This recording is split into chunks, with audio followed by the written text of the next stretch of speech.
विकास Simrahiya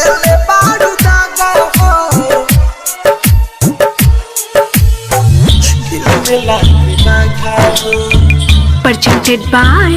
CBL DJ.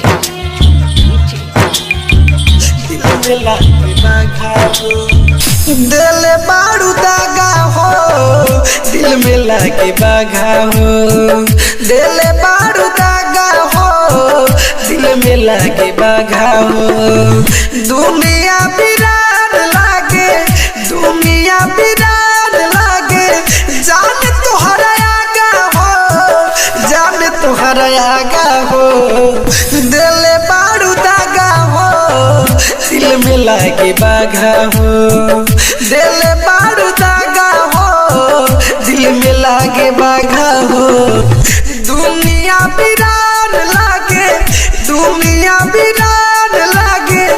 जान तोरा आगा हो जान तोरा आगा हो दिल बारू दागा हो दिल में लागे बागा हो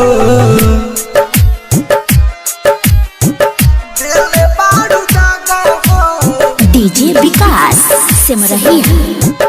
दिल में लागे बागा हो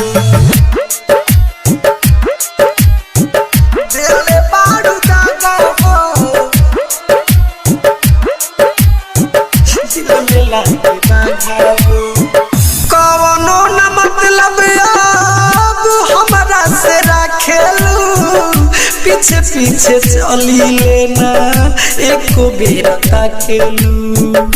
कवनो न मतलब अब हमरा से रखेलू पीछे पीछे चली लेना एको बेर ताकेलू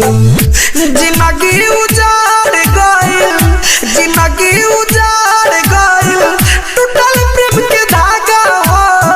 टूटल प्रेम के धागा हो दिल बारू दागा हो दिल में लागे बागा हो